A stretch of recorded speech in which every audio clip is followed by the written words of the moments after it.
Hey folks, today we're jumping back into the world of trying to transcribe your own solos that you improvised at least a year ago. I did one of these videos before with a break that I played for Red Haired Boy. Let's all have flashbacks to that. I don't know what's worse. I don't know if it's worse that I did this and didn't realize that I did this, or it's worse that you all listened to it and no one called me out. This time we're transcribing a solo from my album Traitor, which is available on all streaming platforms. Please look it up. A lot of people have asked me to write this one down. I think a lot of people think it's a pretty neat solo. I don't think it's as complicated as they imagine it is. It's actually pretty simple, at least, you know, kind of standard language. I don't remember what I played. I've heard the record a lot because it's my record and you have to mix and master things. I improvised it in a fever dream right here in this chair into these microphones. But first, I want to show you a couple things about the song because these are other things that people have asked. Now, I don't think this has come up publicly, but I have got a handful of DMs from people asking how to play the main riff of this song. So I'm going to show you how to do that first. I believe the song is in E, so it should be capo 2.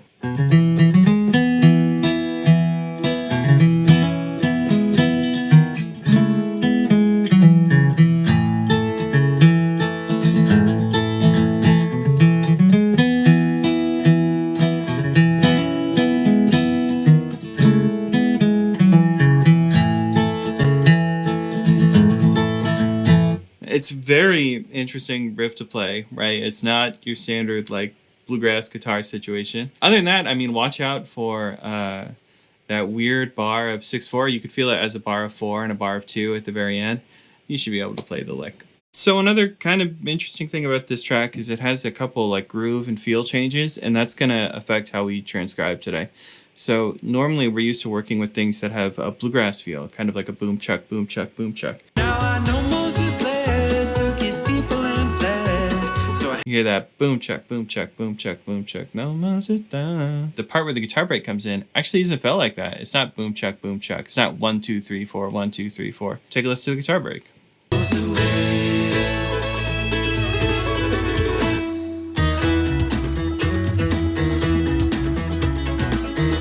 Cut, cut. 1 2 3 4. It's not 1 2 3 4 1 2 3 4. It's 1 2 3 4. Right, kind of feels half as fast, right? We're feeling like more like a rock and roll or like a funk backbeat as opposed to this like bluegrass double timey kind of thing. That means that if I'm feeling like 1 2 3 4 when this guitar solo comes in, 1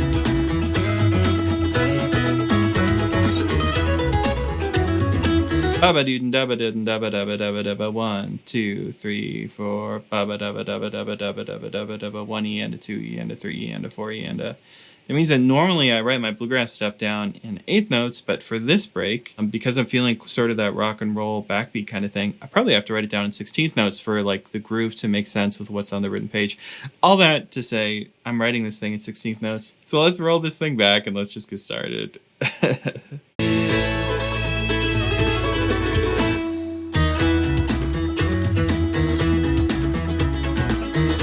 I feel like I gotta write that little guitar lick that happens because people are gonna ask me how to play it.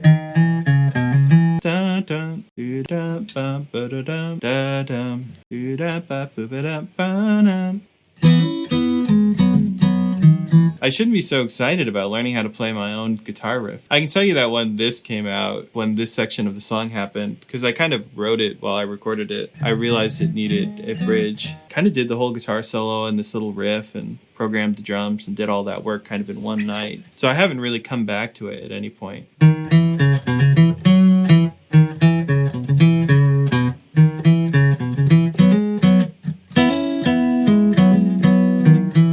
So this guitar riff continues as I play the solo, so it's kind of like a phantom guitar under there.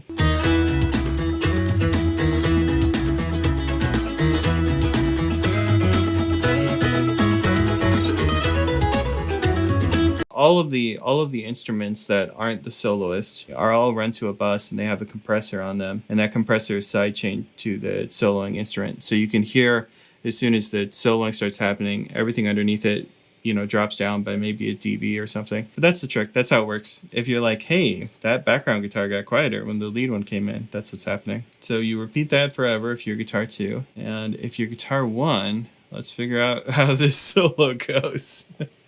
Good luck to us.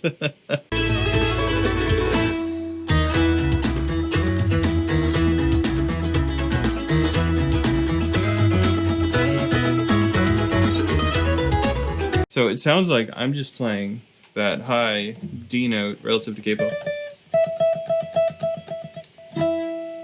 Right? Maybe I'm playing the octave. Yeah, I'm definitely playing the octave of that.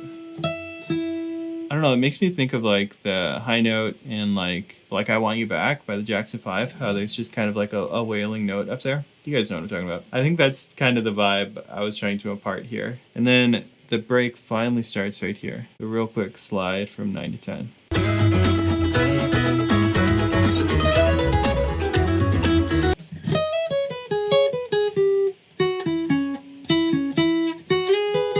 This is really classic. It's like a Tony Rice quote. It's like a joke.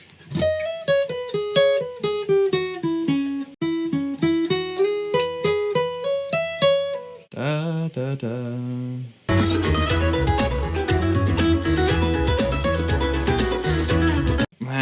Okay, I'm doing some slide and trick to get down the neck. I know my own playing. I should be able to figure it out.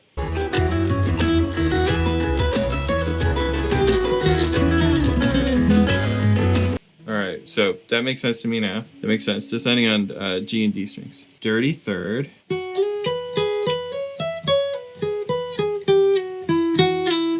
Okay, so 9 slides down to 7. And then, so I'm on 7 here.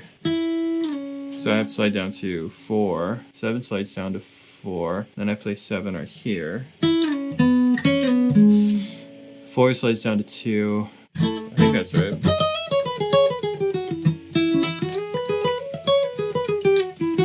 Whew.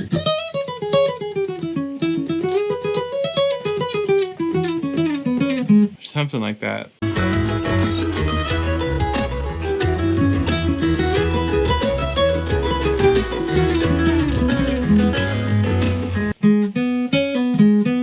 Do da da da do da.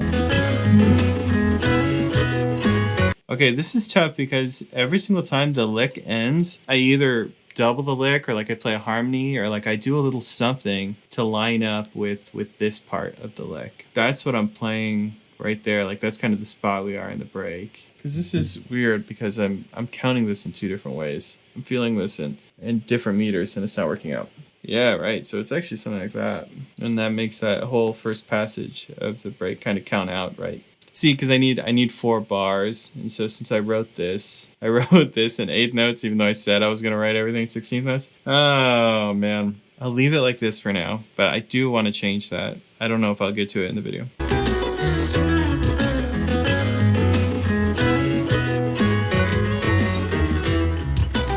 So it sounds like I'm doubling it without the double stops. So I'm doing the like bluesy bend. I'm playing the 5th of the chord up here, and then I'm bending up the minor third, kind of towards the major third. It's more about the journey than perfectly getting that in tune.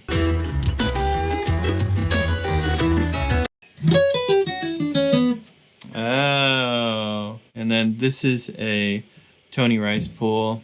He does this like in Likes of Me. He does it in, I think in the second break of Blue Railroad Train. He does it in a lot of things.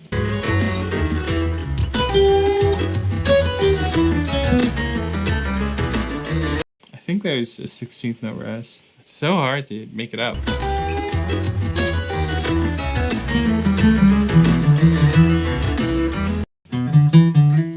Oh, it's not that hard to make out. I'm just being whiny. This is kind of just like minory D stuff, right? This whole other passage, not so much. It's all pretty major interpretations, except for that minor third, and then I'm getting real bluesy all of a sudden over here. Just Tony Rice like is like a little bluesy, but then I really commit over here in the back half of this.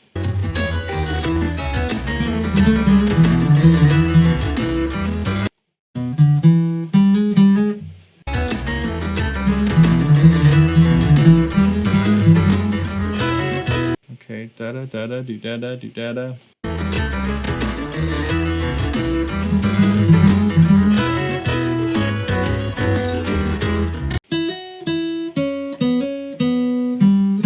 So I play kind of a funky harmony on that. And then, right, that takes me into the 3rd of the chord. I don't know how many passes I do. I guess it must be 4, because that would make sense.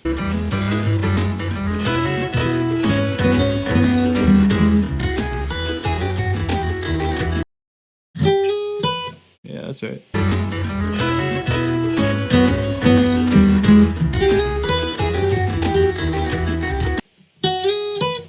Sounds like it's coming from 5, and then I'm in, right? Then I'm playing my 16th notes.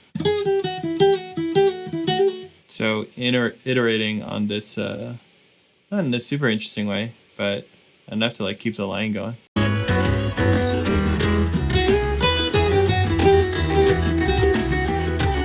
Something like that. Okay, so this one was the triplet, and then I think it kind of went the other way. Or maybe like I just did like 2 in a row, so what I mean.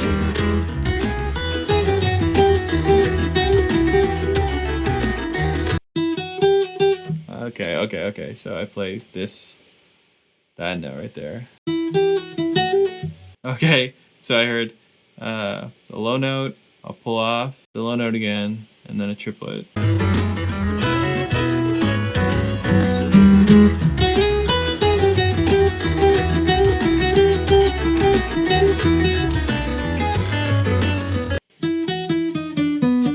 I think it's a little like D7 arpeggio.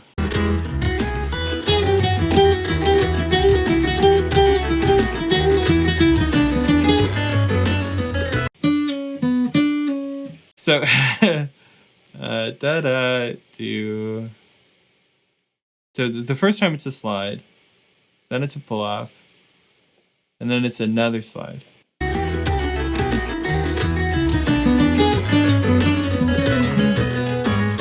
All right, da da da boo da boo da. This is hard. I feel like I'm not being making very interesting commentary. But this is like a lot of counting and thinking. I feel like I hear it do like something like that.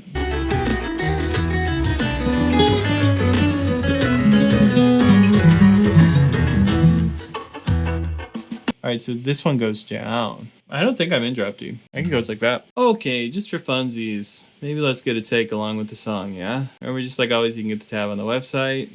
I'm nervous. It would be pretty embarrassing if I couldn't play my own solo back.